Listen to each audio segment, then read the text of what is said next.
and welcome to Learning Music with Pat. Today I'm going to show you some more music fingering charts because I think it's important that you get used to them, because if you're a new student or you're just learning, you're going to be using fingering charts a lot and you need to become familiar with them. So I'll first start out, this one is for the flute, and I showed this to you last segment, and you notice that all of the instruments, the notes are toward one side, and the reason they're toward one side is because the flute is held up toward one side. So I don't want to go over much from that, just to review it with you.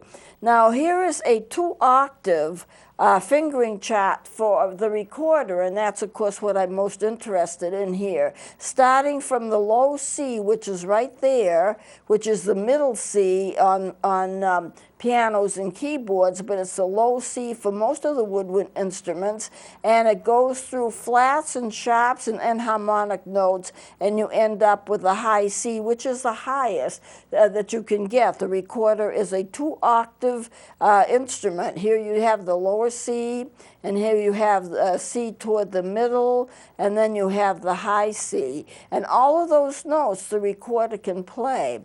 Now the sharps and flats are included here, but in some fingering charts it won't get the sharps and flats, it'll just be the main notes. Here's a fingering chart for the sopranino. The sopranino is one of the recorders. It's a small recorder. I've had it in before, but you can see it's getting a little bit hard to read that.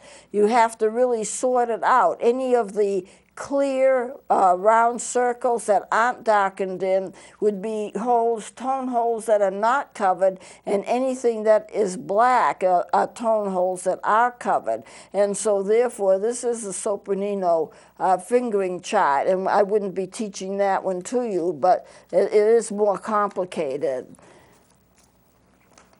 Here's a picture of the flute. Here's the head joint right here, the foot joint, and the body of the instrument, the octave mechanism, which you would have on the back side of the instrument that you wouldn't see from this side. I've included a lot of things in here. This is a clarinet.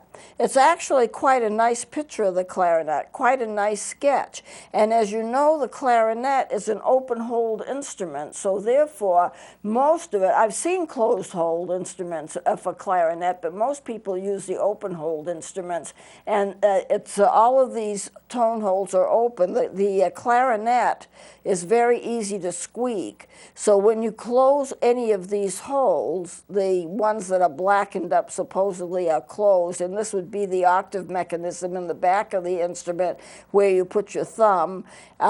They can squeal real easy. Clarinets are really good at squealing. You have to get the embouchure just right. You have to have the reed just right. You have to hold your fingers over the tone hole completely just right, or you will get a squeal instead of a note. But I brought that in as an example of a fingering chart. You can see all around here are the notes and how you finger them. I think that would be very hard to read. It can be read. If you're a clarinet student, you could spend some time trying to figure it out, but that is a fingering chart for the clarinet. Now, I'm most interested in the saxophone. The saxophone is my major instrument, and this is just fascinating to me. It is a perfect rendition, a perfect sketch of the body of the saxophone. The neck piece would be over here, and the bell would be here. In fact, you can see a little bit of the bell right here. The left hand goes on top. You have these 3 keys covered. This 4th key is not covered at all. That would be the B, A, G, B, A, G, and then down here is the right hand. This finger is up. These 2 fingers are up. The only one down is this finger, the middle finger, and it's in the middle of the series of those 3 notes. That is your F sharp. Now, what I like about this, you can see very easily what keys are depressed.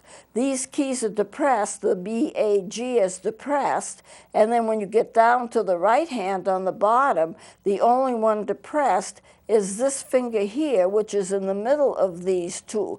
Now it is true with the saxophone, not only do you have the key, but you usually have a little ivory-looking, whitish-looking round area attached to the key, and that's actually where you put your finger. You don't put your finger directly on the key, you put your finger on the little round area. Every key has got one. There's one down here too. This is the F sharp. Now what's really good about this is the fact that you also have a diagram of the note. Here's your B, A, G. That one's open. It's probably going to be pretty hard to see, but anyway, that one's open, that one's open, that middle one is closed, and that's that middle one right here that he's got his finger down on. And then you have the note itself, which is an F sharp. The F is in the first space, and it's labeled. It's got the sharp beside it, and you have you're told what the note is. So you have the staff, 1, 2, 3, 4, 5 lines. You have the treble clef. You have the note, which is an F sharp. That sharp is marked. You have it labeled down there.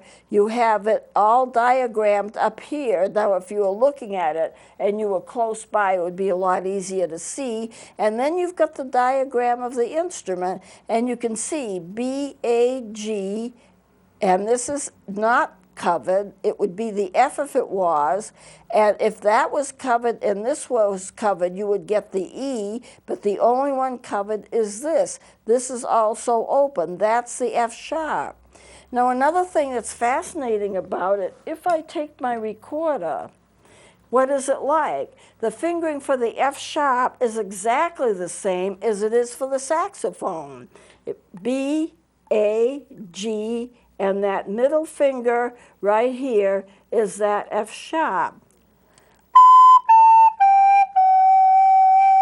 If I did this finger, that would be the F natural, or if it's a Baroque instrument, and this finger would be up. But it's an F sharp, so the only one that's depressed is the middle finger on this space. That's the F sharp. Now, with this instrument, with a picture of this instrument, it's exactly the same. The fingering is exactly the same as it is for the recorder. There's an amazing similarity between some of these woodwind instruments and the recorder. Some of the fingerings are exactly the same. So it does make an interesting transference. You learn something on the recorder, you can oftentimes transfer it to another woodwind instrument. But that is a really, really nice drawing of the saxophone. Now, here the drawing is repeated, and you have, in addition to this diagram of the note and the drawing of the saxophone in his fingering, it's the same thing, it's the same drawing, but then you get some exercises around it. So you can play the F sharp. This one right here, G, G, G, A, F sharp right there, then G. There's simple exercises in which you play the F sharp in conjunction with other notes that you already know. Here's the F sharp by itself. Here's the F sharp by itself. Here's the F sharp by itself. Here's the F sharp by itself. You're using the same note 4 times. You play it at a count of 4 because it's a whole note. 1, 2, 3, 4. Take a little breath if you need it. 1, 2, 3, 4. You play it 4 times. It's diagrammed up here. It's diagrammed right here. You get the same diagram and all the information as you got in the page previous, and then you've got all of these exercises, and what makes it good is that as you're playing it, if you get stuck on something you're not sure, you can always go back to this, and it's right there in front of you. Now, how easy is that?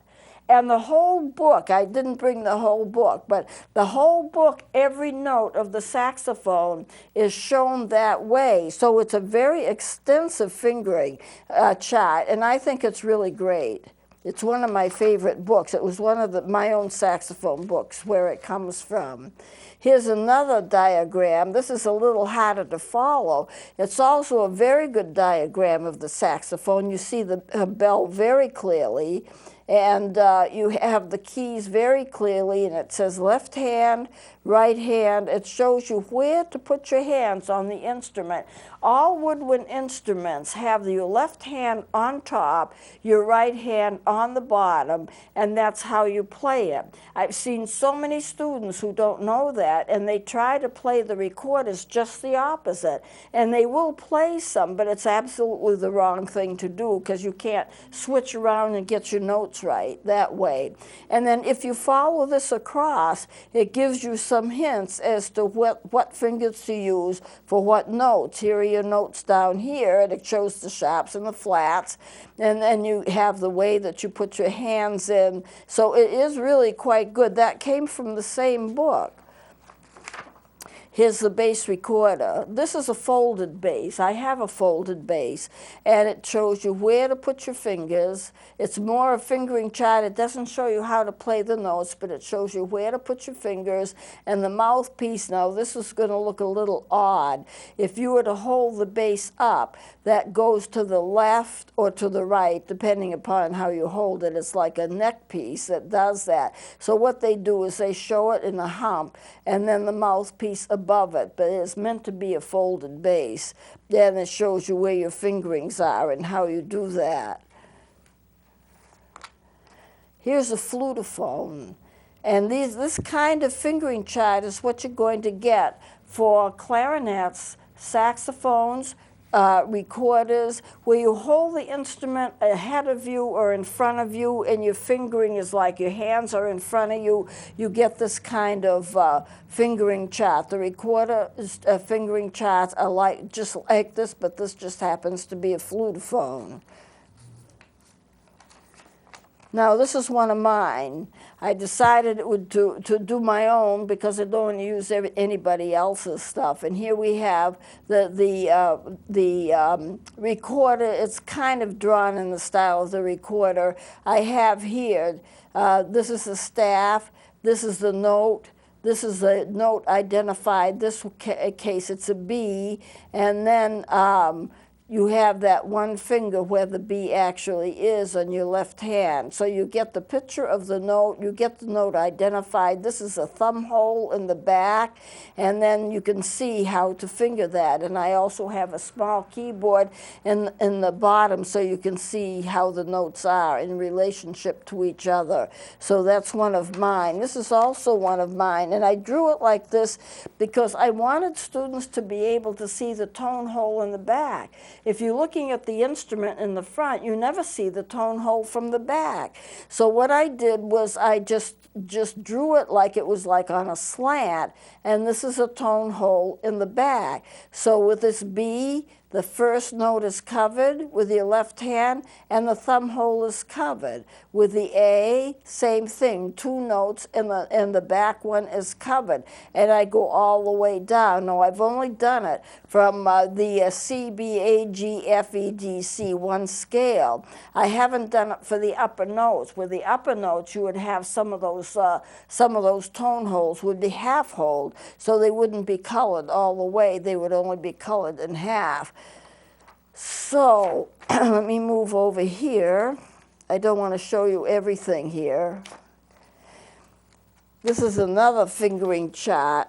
And what I did was I took from the B, C, D, E, F, G, and then went back down again. Now, we've been talking about this B, A, G, F, E, D, and if I hold this open, it was starting B, A, G, F, E, D. And that's what I always start with. B, A, G, bag, F, E, D, fed. This is the easiest way to learn to play the recorder. So if I am to pick up the recorder, and I review this every so often, B, A, G, F, E, D, the notes go down. It would be very difficult to teach a person who is playing recorder or any other instrument that's a woodwind to go from the bottom to the top. when the beginning student starts to play, he's thinking about the embouchure, where he puts his fingers, how he blows. There's just so much that's going on in terms of trying to remember that's easier to start with the top and then gradually work down. It's also easier for them to remember it. And that's the way recorders and other woodwind instruments are taught. But just to show you that, let's see, I'm going to skip that one and go over here. Here I have the fingering charts for the low C up to the high C without the flats and the sharps. Those are all of the fingering. So you could take that note. This is an E, for example. Oops, let me get my pointer. This is like, for example, let me see, I said the E right here, B, A, G, F, E. That would be the way that you finger it. I have a little line in between the top and the bottom. That little line separates the left hand from the right hand. So the left hand is on top, those three are covered, and in the right hand, just these two are covered. And then the F, I have both fingerings. There's more than one fingering to an F, depending upon whether your instrument is a Baroque instrument or a German instrument. Both are played frequently. And I go all the way up to the C. Now, for purposes of my teaching you, I'm probably not going to teach you that immediately. I'm going to get this range of B, A, G, F, E, D. Then I want to go to the C, D, E, F, and G. I want to get those high notes. These notes are harder to get, so we're going to gradually learn some of those high notes. And the more notes you have, the more you can learn how to play. Now I'm going to put this down for a minute. I got to watch my time and pick up another notebook here. Let's see. This is a thicker one. So I hope I can get it to balance right. There. So what I had started to teach you, you know some of these notes already. I'd started to teach you the D, and the other thing I wanted to teach you was the F sharp. So let me go over that quickly because I have more things I want to show you from this notebook. But when we say B, A, G, F, E, D, this is what we had learned to begin with. And then I wanted to do the C, which is this finger. It is your middle finger with the tone hole in the back closed. That's the C. To switch to the B, you just put this first finger down and lift that up. So if you're playing from B to C, here's your B, remember B, A, G. You take that off, you put your second finger down, and there's your C. And then to get the D above it, just lift your thumb hole off, or actually slide it down.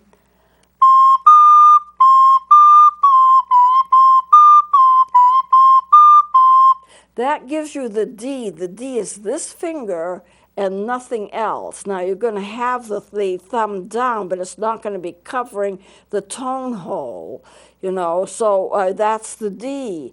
And for the F sharp, like I showed you on the saxophone fingering for the other book that I used, here's your G, your F sharp is your middle finger on the right hand.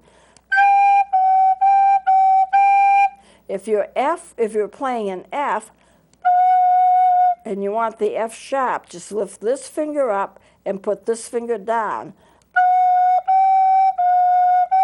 That would be your F and your F sharp.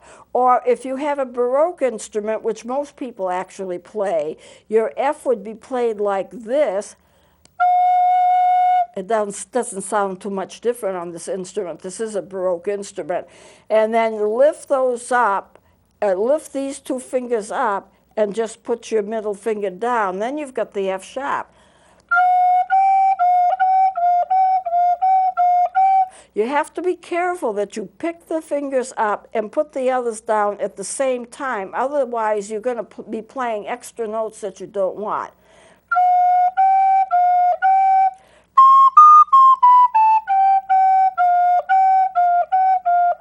So these have to be done simultaneously so you don't get extra notes that you don't want. So what I did was, this is the D, here's the C. You can see that's the middle finger down and the tone hole is closed. For that D, the tone hole is open, the thumb hole is open, that finger remains closed, and that's how you go from the C to the D. Then to the F sharp, you have your B, A, G, and then you have that middle finger for the F sharp. That's how you get it. Even if you add one more note to your knowledge, it increases the amount of music a lot that you can play. Now here's your C, C sharp, D right here. I'm not going into the C sharp right now, it's a little more complicated. So why don't we skip over this, and I want to watch my time. I only have 3 minutes left, so what I want to do now, some of these instruments are 1 octave and some of these are 2 octave. This is true of any of the melody instruments. So let me just show you, this is the reason I brought them in. The flutophone is 1 octave, you can't get any more than that. The tonette is 1 octave. You can't get any more than that. Sometimes I can, but you've got to really tweak it. This is a song flute, that's 1 octave. This is an Indian flute. It come from India. It's 1 octave. And this is the ocarina. I brought it in. I've had it in before. It's a wooden instrument. You have 2 little holes in the back, and it does play fairly well. But I'm not, just to give you a sampling of the sound, they play easily and well. They can usually play 1 octave. Some of the larger ones can play more than that, but usually 1 octave. This is a melodica. You can usually play 2 octave on these. The recorders are 2 octaves, and I brought in one of my little red first notes with me. And the sasuto, 2 octaves. Penny whistles are 2 octaves. A lot of these melody flutes, some of them are 2 octaves and some of them are 1. This is just a 1 octave deal. And so the pan flute, I want to show you the pan flute. I have 2 of them. This is a 2 octave pan flute. You can get, in the key of C, you can get 2 octaves from it. However, however big they are, you can make pan flutes however size you want to get different ranges. And I met a guy from Concord who could play 2.5, 3 octaves on his, but he made his himself with a rosin. This is more like a bamboo, and you blow across it, and this will give you a 2 octave range. So many of these woodwinds are 1 octave, some of them are 2 octaves, and you just have to plan that if you're going to play 1 octave, you're going to be playing from this C up to this C right here. I don't know if you can kind of scan that in, okay? Anyway, that's going to be 1 octave, and then the 2 octave range goes higher than that. So good, that's good. Everything here below this C is going to be in the bass clef. This is middle C. This goes almost, this doesn't go quite 2 octaves. I've got it up to the A, but it got, definitely you can get 2 octaves out of some of these instruments.